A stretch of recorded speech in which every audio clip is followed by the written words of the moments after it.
Anatomi organ reproduksi pada wanita. Serviks. Serviks atau leher rahim adalah bagian dari rahim yang paling sempit terhubung ke fundus uteri oleh isthmus uteri. Bentuknya silindris atau lebih tepatnya kerucut. 2. Uterus. Uterus adalah organ yang terdiri atas suatu badan atau korpus yang terletak di atas penyempitan rongga uterus dan suatu struktur silindris di bawah, yakni serviks, yang terletak di bawah orifisium internum uteri. Endometrium. Endometrium adalah jaringan yang sangat dinamis pada wanita usia produktif. Perubahan pada endometrium terus-menerus terjadi sehubungan dengan respon terhadap perubahan hormon stromal dan vaskuler.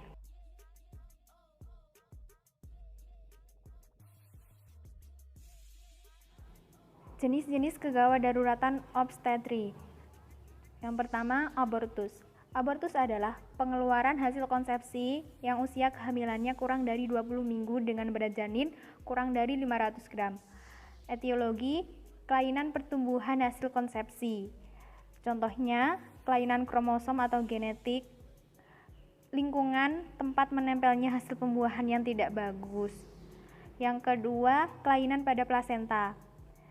Kelainan ini bisa berupa gangguan pembentukan pembuluh darah pada plasenta yang disebabkan oleh penyakit darah tinggi yang menahun.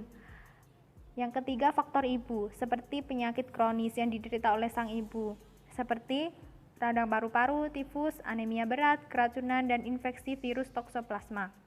Yang keempat, kelainan pada organ kelamin ibu seperti gangguan mulut rahim, kelainan bentuk rahim terutama rahim yang lengkungannya ke belakang, mioma uteri, dan kelainan bawaan pada rahim.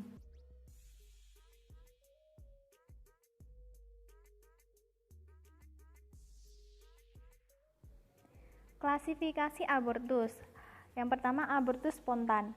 Abortus spontan dibagi menjadi 3, yaitu abortus iminen, yaitu perdarahan dari uterus pada kelamin kurang dari 20 minggu, hasil konsepsi masih di dalam uterus dan tidak ada dilatasi serviks.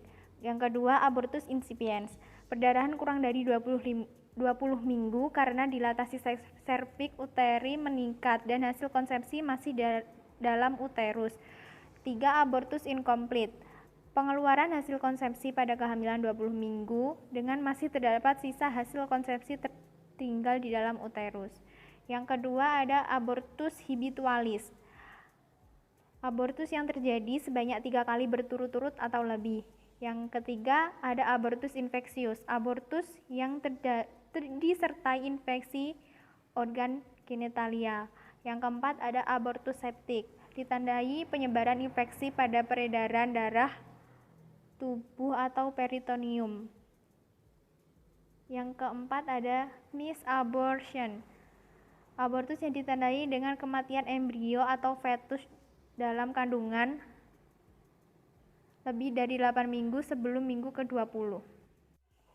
Molahidatidosa atau biasa disebut dengan hamil anggur merupakan kehamilan abnormal di mana seluruh fili chorialisnya mengalami perubahan hidrofobik dan biasanya tidak disertai fetus yang intak.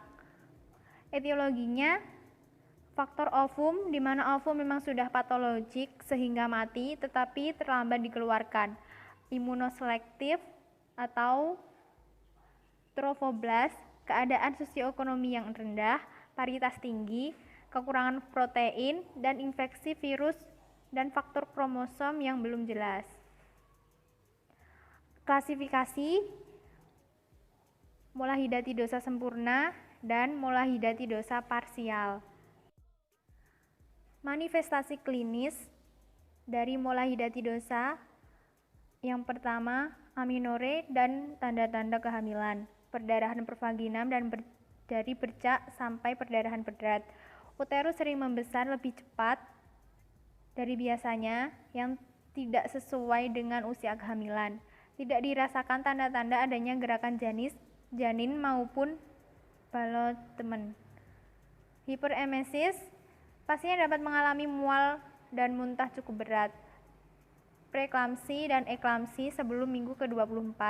Keluar jaringan mola seperti buah anggur yang merupakan diagnosa pasti. Yang terakhir, gejala tirotoksikosis. Kehamilan ektopik terganggu. Kehamilan ektopik adalah kehamilan dengan implantasi terjadi di luar rongga uterus. Tuba Fallopi merupakan tempat tersering untuk terjadinya implantasi kehamilan ektopik.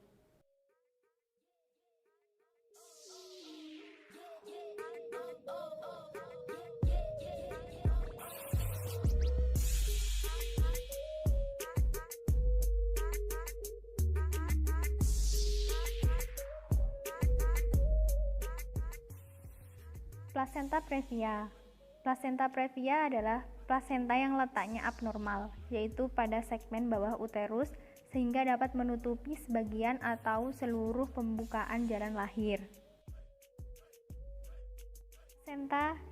Plasenta previa totalis apabila seluruh pembukaan tertutup oleh jaringan plasenta. Plasenta previa partialis apabila sebagian pembukaan tertutup oleh jaringan plasenta. Plasenta previa marginalis apabila pinggir plasenta berada tepat pada pinggir pembukaan.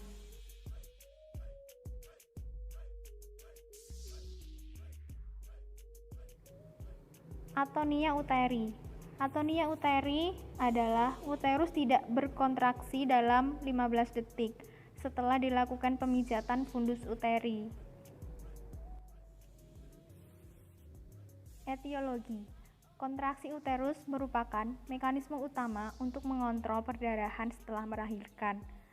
Atonia uteri terjadi karena kegagalan mekanisme ini. Perdarahan postpartum secara fisiologis dikontrol oleh serabut-serabut miometrium yang mengelilingi pembuluh darah yang memvaskularisasi daerah implantasi plasenta.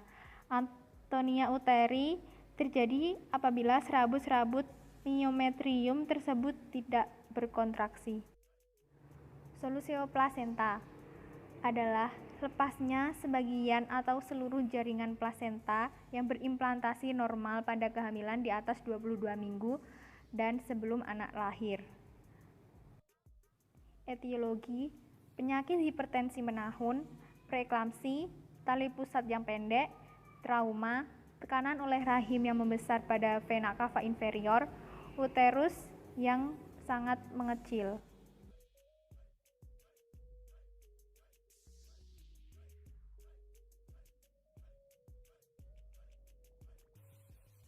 Retensio plasenta, keadaan di mana plasenta belum lahir dalam waktu 30 menit setelah bayi lahir. Etiologi, his yang kurang, plasenta sukar terlepas. Klasifikasi retensio plasenta. Plasenta akreta. Plasenta melekat langsung pada miometrium. Plasenta inkreta. Plasenta tidak menembus serosa uterus. Plasenta perkreta. Plasenta menembus serosa atau perimetrium. Ruptur uteri. Ruptur uteri adalah robekan pada uterus. Dapat meluas ke seluruh dinding uterus dan isi uterus tumpah ke seluruh rongga abdomen. Atau dapat pula ruptur hanya meluas ke endometrium dan miometrium, tetapi peritoneum di sekitar uterus tetap utuh. Preeklamsia berat dan eklamsia.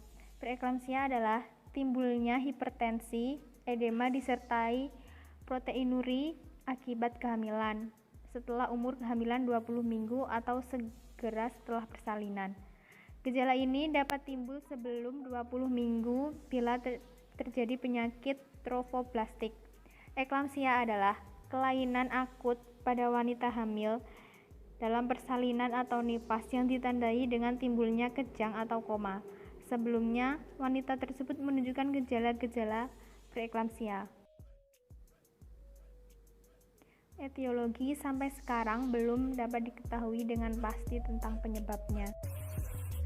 Demikian yang dapat kami sampaikan. Apabila ada kurang lebihnya, kami mohon maaf. Wassalamualaikum warahmatullahi wabarakatuh.